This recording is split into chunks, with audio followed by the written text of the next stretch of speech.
Thea worked as a night shift nurse at a small rural hospital about 40 minutes outside of town. She'd taken the job specifically for the night differential pay, which was nearly double what day shift nurses made. The extra money was worth dealing with the occasional drunk driver or late night emergency. And she'd grown accustomed to the quiet halls and dim lighting that characterized the overnight hours. It was mid-October when this happened, and the weather had been particularly brutal that week. A massive storm system had moved through the area, bringing with it torrential downpours that seemed to last for days. The hospital's old building creaked and groaned under the weight of the wind, and the ancient heating system struggled to keep the drafty corridors warm. Thea had been working at the hospital for about 8 months at this point, long enough to know every sound the building made, every shadow that belonged, and every quirk of the aging infrastructure. She prided herself on being observant, a skill that served her well in her profession, where noticing small changes in patients could mean the difference between life and death. That particular night, she was assigned to the 3rd floor, which housed the long-term care patients. These were elderly residents who required constant monitoring but were generally stable. It was typically the quietest floor in the hospital, especially during the overnight hours when most patients were sleeping peacefully under the influence of their evening medications. Around 2 in the morning, Thea was making her routine rounds, checking on each patient and documenting their conditions in her charts. The rain was coming down particularly hard that night, drumming against the windows with such intensity that it almost sounded like hail. She'd grown used to the sound over the past few days, finding it oddly soothing as she went about her duties. As she approached room 312, she noticed something that made her pause. The door, which she distinctly remembered closing after her last medication round, was standing slightly ajar. This wasn't entirely unusual, as some patients were prone to wandering, but Mr. Simon, the occupant of room 312, was bedridden and hadn't been mobile for several months following a severe stroke. Thea pushed the door open gently, expecting to find Mr. Simon sleeping in his usual position.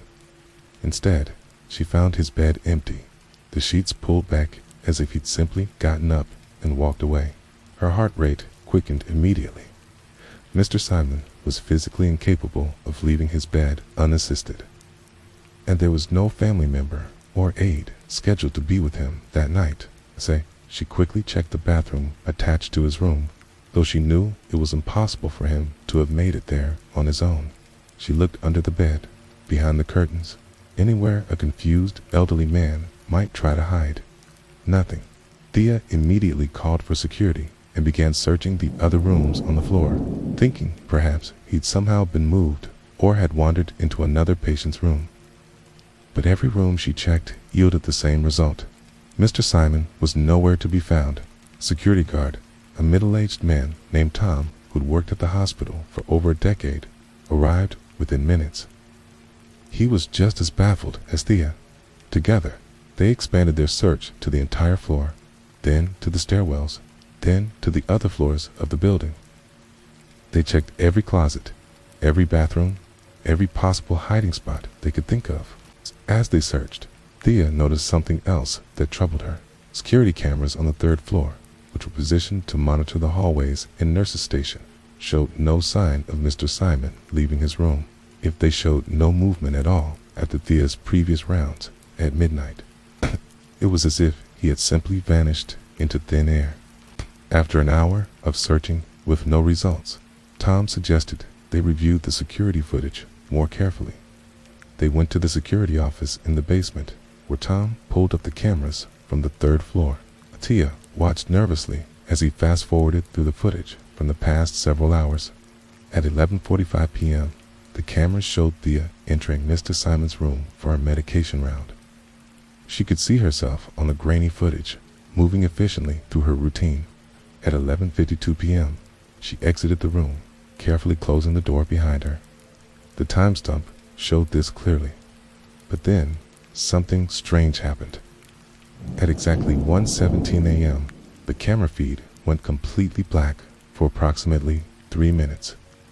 When the feed resumed at 1:20 a.m., Everything appeared normal, except that Mr. Simon's door was now slightly open. Tom frowned at the screen. In his 10 years working security at the hospital, he'd never seen the cameras malfunction in such a specific way. Usually, when technical problems occurred, they affected multiple cameras or lasted for much longer periods. This looked almost intentional, as if someone had deliberately interfered with the recording. They decided to expand their search beyond the hospital building. Tom unlocked the doors leading to the parking lot and the small garden area behind the hospital. Thea grabbed a flashlight and a rain jacket, though she was dreading the idea of searching outside in the storm. The rain was coming down in sheets, making visibility extremely poor. Thea called out Mr. Simon's name as she searched, though she knew that even if he could hear her, his stroke had left him unable to speak clearly. The wind was howling through the trees that surrounded the hospital, creating an eerie symphony that made her increasingly nervous. As she rounded the corner of the building, her flashlight beam caught something that made her freeze. There, about 30 feet from the hospital's back entrance, was a wheelchair. Not just any wheelchair, but the specific model that the hospital used for patient transport. It was sitting upright in the middle of the parking lot, rain pooling in its seat. Thea approached the wheelchair cautiously, her heart pounding. As she got closer, she noticed something that made her stomach drop. The wheelchair was positioned directly under one of the hospital's third-floor windows, Mr. Simon's window. She looked up at the building, counting the floors. The window was at least 30 feet above the ground. Tom had followed her outside and was now standing beside her, staring at the wheelchair with the same confused expression. They both understood the impossible nature of what they were seeing. Even if Mr. Simon had somehow regained his mobility, there was no way he could have gotten from his third-floor room to the parking lot without passing through multiple doors, all of which were monitored by security cameras. Thea shined her flashlight around the wheelchair, looking for any clues that might explain how it had gotten there. That's when she noticed the footprints. In the mud surrounding the wheelchair, there were clear impressions of bare feet, adult-sized feet, leading away from the chair and toward the woods that bordered the hospital property. The footprints were fresh, the edges still sharp, despite the heavy rain. Thea followed them with her flashlight beam, watching as they led directly into the dark tree line. The footprints appeared to be walking prints, not the shuffling gait of someone who was severely disabled. Tom immediately called the police, and within 20 minutes, 2 officers arrived at the hospital. They listened to Thea's account with skeptical expressions, clearly struggling to understand how a bedridden stroke patient could have vanished from a locked building and ended up in the parking lot. The officers agreed to search the woods, though they pointed out that the storm was making their job nearly impossible.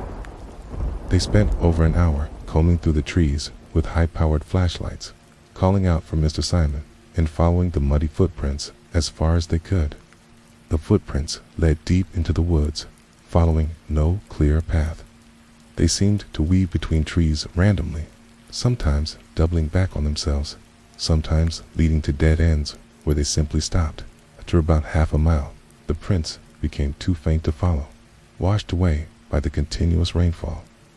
The police search continued until dawn, but they found no trace of Mr. Simon. When the morning shift arrived, Thea had to explain the situation to the day supervisor, who was equally baffled. The hospital administration launched their own investigation, reviewing every policy and procedure to determine how such a thing could have happened.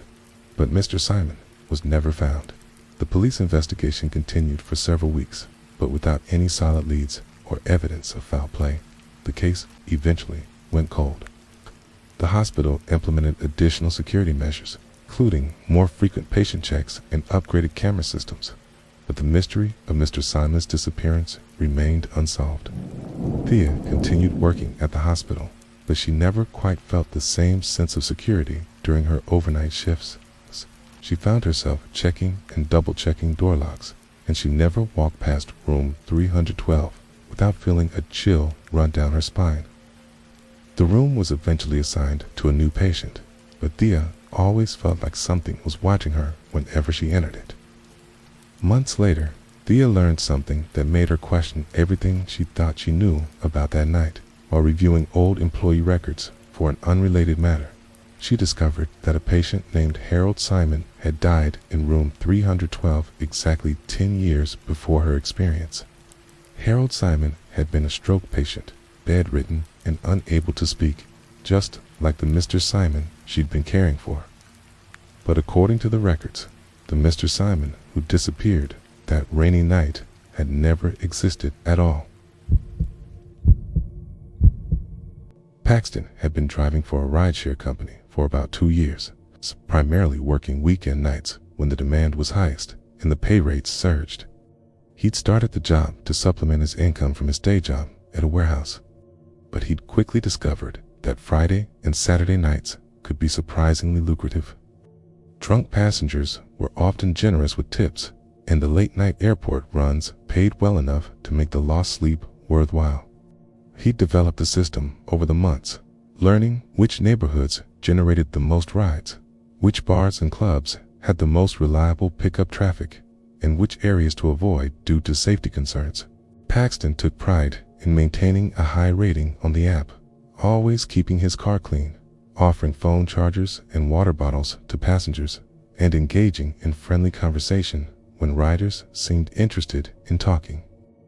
It was a Saturday night in late November when this incident occurred. The weather had been threatening rain all day, with dark clouds building throughout the evening. By the time Paxton started his shift at 10 p.m., light drizzle had begun to fall, and the meteorologists were predicting a significant storm system moving through the area overnight. Most rideshare drivers avoided working in heavy rain, as it made driving more dangerous and passengers more difficult to locate.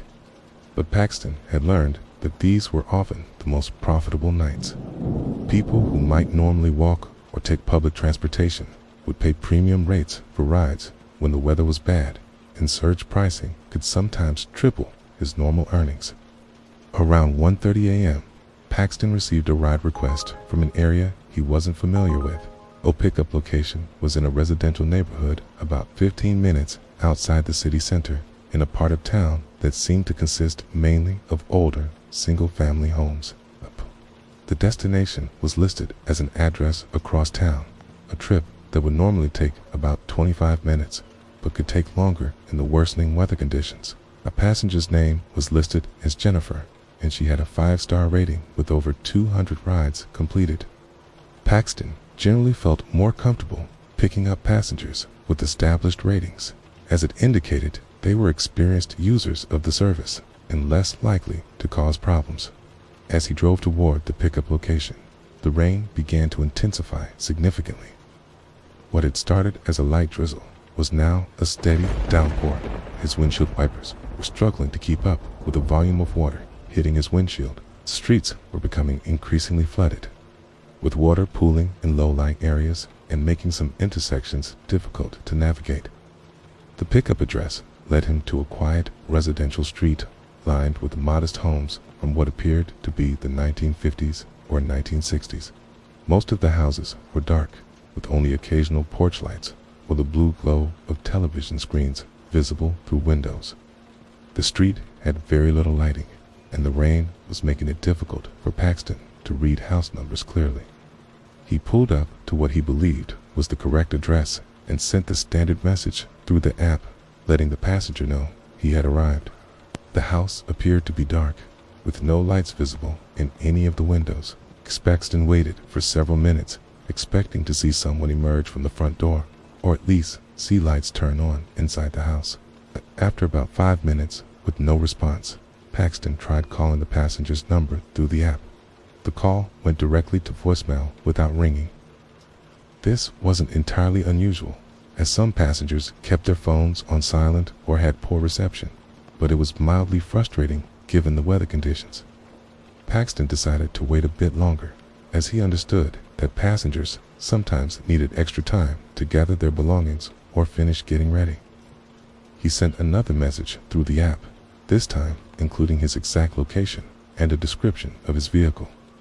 The rain continued to pound against his car, creating a steady drumming sound that was almost hypnotic. Tory. After waiting for about 10 minutes total, Paxton was beginning to consider canceling the ride when he saw movement near the house. A figure appeared to be walking toward his car from the direction of the house, though the combination of darkness and heavy rain made it difficult to see clearly. The person was wearing what looked like a dark coat or jacket and appeared to be moving slowly, perhaps struggling against the wind and rain. Paxton turned on his interior light and rolled down his window slightly to signal that he was the rideshare driver. The figure continued approaching, and as it got closer, Paxton could see that it was indeed a woman, presumably Jennifer.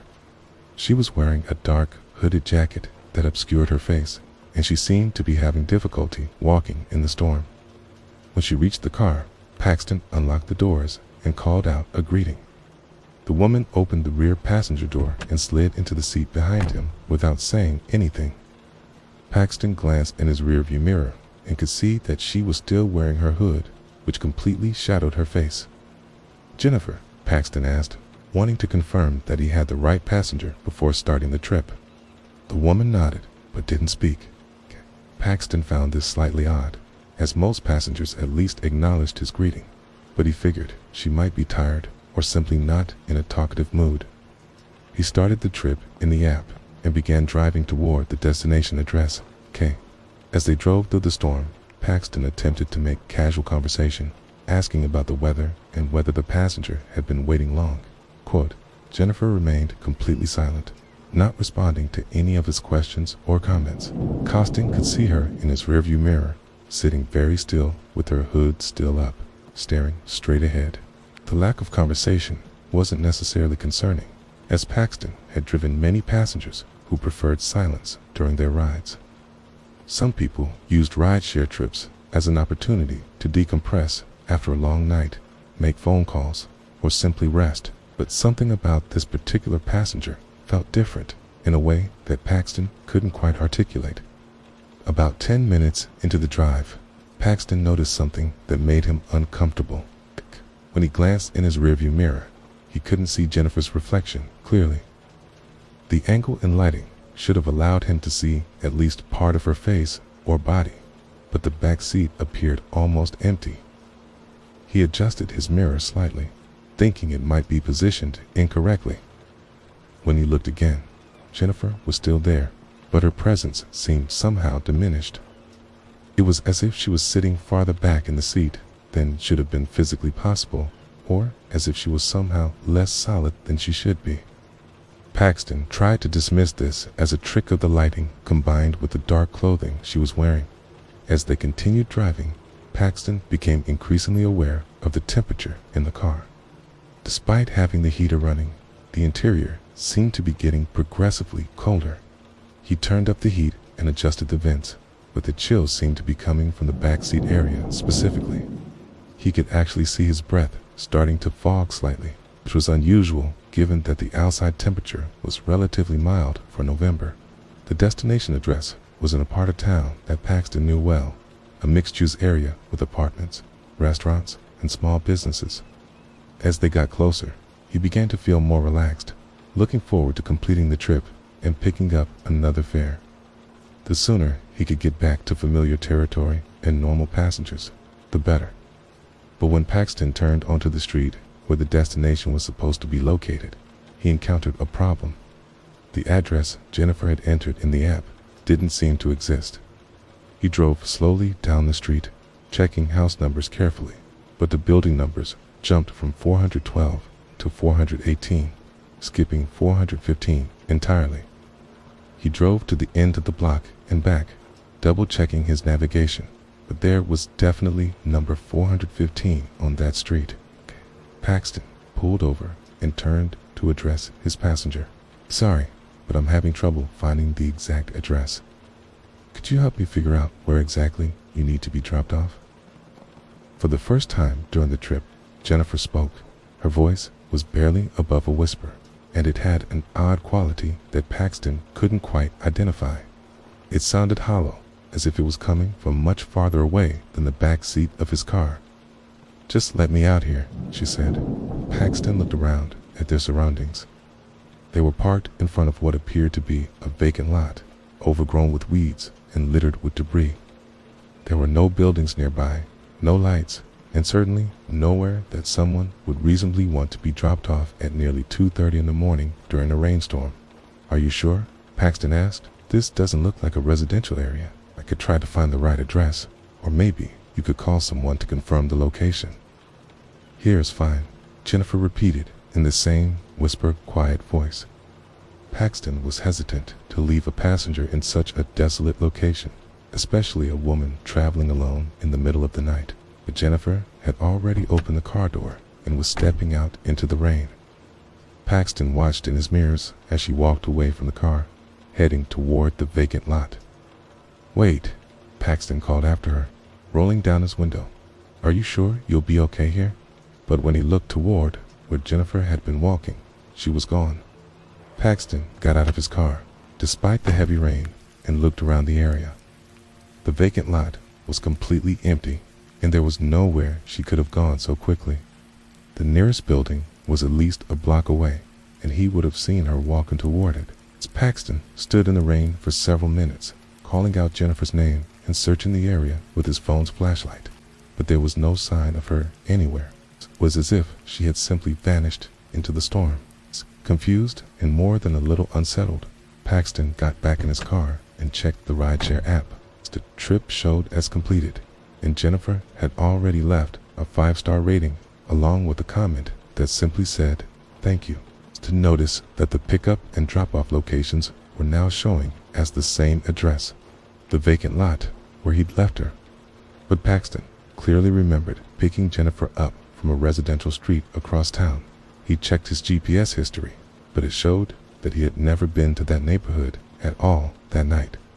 According to his phone's records, he had driven directly from his previous fare to the vacant lot, where he had apparently picked up and immediately dropped off Jennifer without traveling anywhere else. Paxton drove home that night feeling deeply disturbed by the entire experience.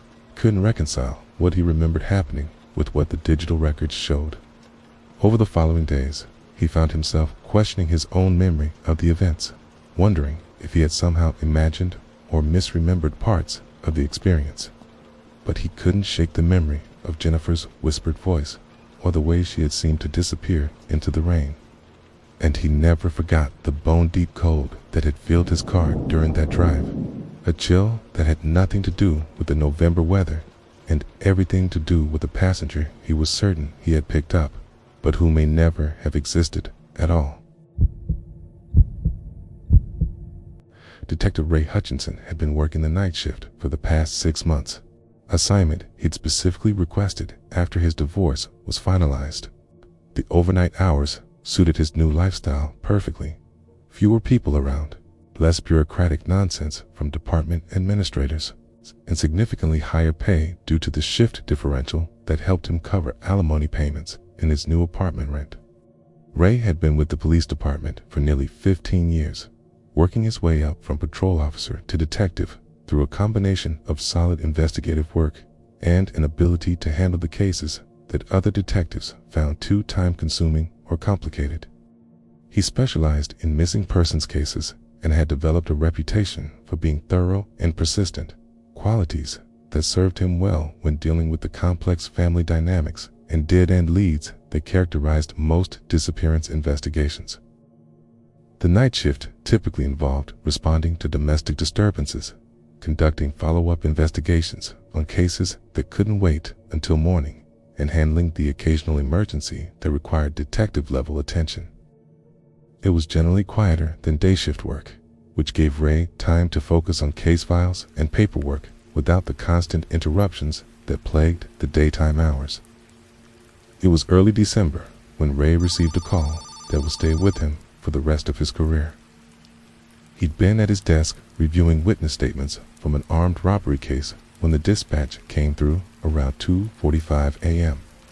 A missing person report had just been filed, and the circumstances were unusual enough that patrol officers were requesting detective assistance at the scene. The missing person was a 7-year-old girl named Sabrina Rodriguez, who had apparently vanished from her bedroom sometime during the night.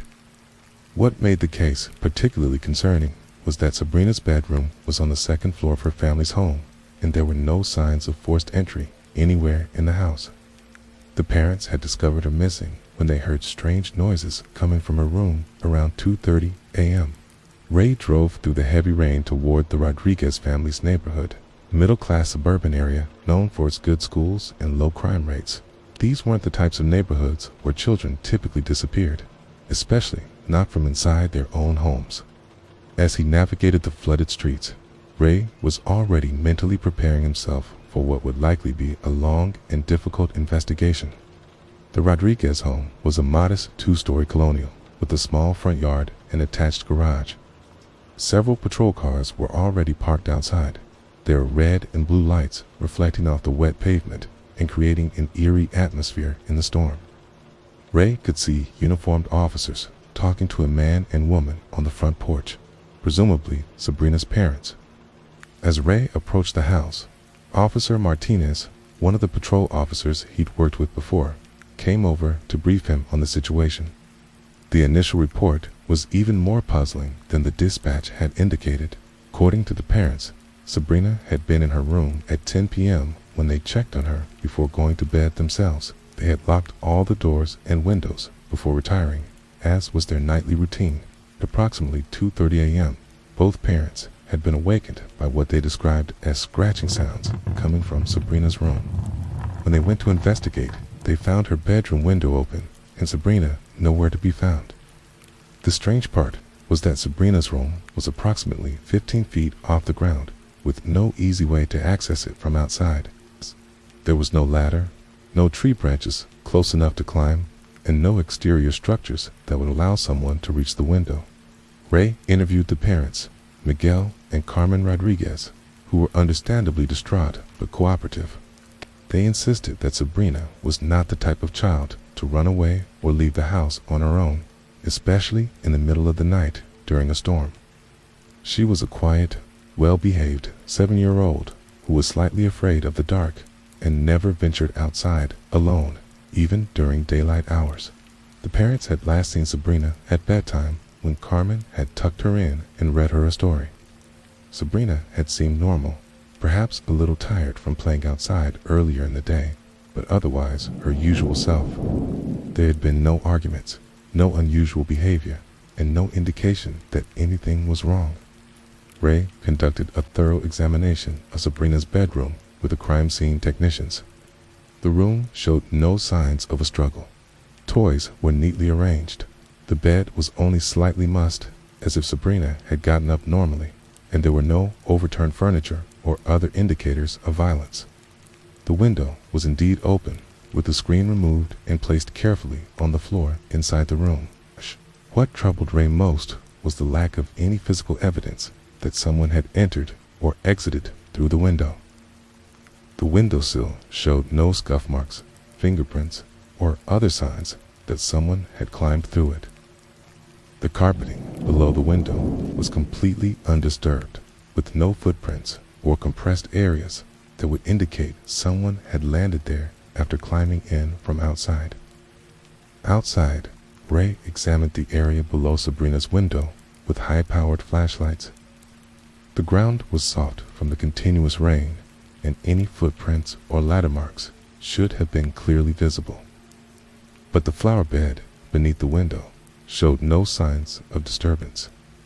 The mulch was undisturbed, the small decorative plants were intact, and there were no impressions or marks of any kind. Ray expanded his search to the entire perimeter of the house, looking for any possible access points or signs that someone had been prowling around the property. He found nothing. No footprints, no damaged screens or windows, no indication that anyone had been attempting to break into the house or had been watching the family. The investigation continued throughout the night and into the early morning hours. Ray coordinated with the patrol officers to canvass the neighborhood, knocking on doors and asking residents if they had seen or heard anything unusual. Most neighbors were cooperative, but had nothing useful to report. The storm had been loud enough to mask most sounds, and the heavy rain had kept people indoors with their windows closed. As dawn approached, Ray decided to organize a more systematic search of the area. He called in additional officers and volunteers from the local fire department to help search the wooded area that bordered the subdivision. If Sabrina had somehow left the house on her own, she might have gotten lost or injured in the storm and could be hiding or trapped somewhere nearby. The search teams combed through the woods methodically, calling Sabrina's name and looking for any signs that a child had passed through the area. The rain had stopped by morning, but the ground was still muddy and difficult to navigate. Ray was hoping to find footprints, pieces of clothing, or any other evidence that might indicate which direction Sabrina had gone. After several hours of searching, one of the volunteer firefighters called out that he had found something. Ray hurried to the location, about half a mile from the Rodriguez house, where the volunteer was pointing to a large oak tree. About 12 feet up in the tree, caught on a branch, was a small piece of pink fabric that appeared to match the description of the pajamas Sabrina had been wearing. Ray had the fire department use their ladder truck to retrieve the fabric, which was indeed from a child's pajama top. The material was torn, as if it had been snagged while someone was climbing or moving quickly through the tree.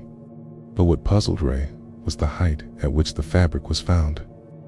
Sabrina was a small 7-year-old who would have had difficulty climbing even a few feet up the tree, let alone reaching a branch that was 12 feet off the ground.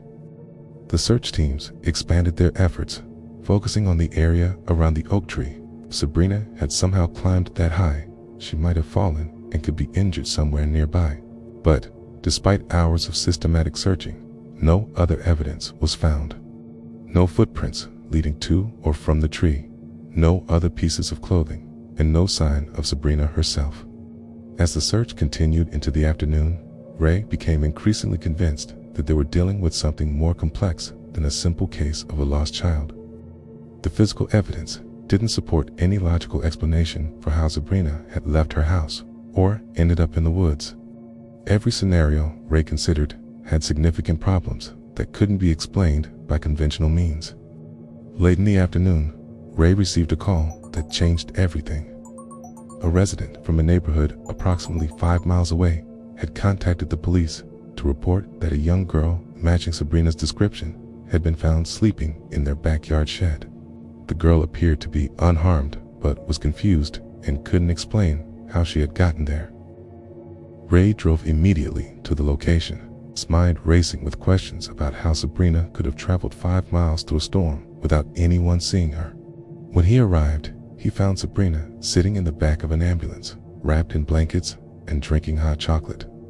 She appeared to be physically unharmed, though she was clearly exhausted and somewhat disoriented.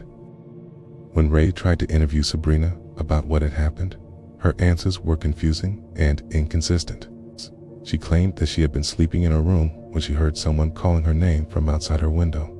She said she had opened the window to listen better, and then she couldn't remember anything else until she woke up in the shed. Sabrina had no memory of leaving her house, walking through the storm, or traveling the 5 miles to where she was found. She couldn't explain how she had gotten out of her second-floor bedroom window, or how she had ended up so far from home. Medical examination at the hospital showed no signs of trauma, drugs, or any other explanation for her memory loss. The case remained officially open, but Ray never found any evidence of foul play or any logical explanation for Sabrina's disappearance and reappearance. The investigation gradually wound down as other cases demanded attention, but Ray never stopped thinking about the inconsistencies and unanswered questions. Years later, Ray learned something that cast the entire case in a different light. While researching historical records for an unrelated case, he discovered that in 1987, another 7-year-old girl had disappeared from her bedroom in the same neighborhood during a rainstorm. That girl had also been found miles away with no memory of how she had gotten there. The investigating officer's report described circumstances that were nearly identical to Sabrina's case, down to the piece of fabric found high in a tree. Ray realized that Sabrina Rodriguez was not the first child to vanish mysteriously from that neighborhood on a rainy night. and given the 20-year gap between cases, she probably wouldn't be the last.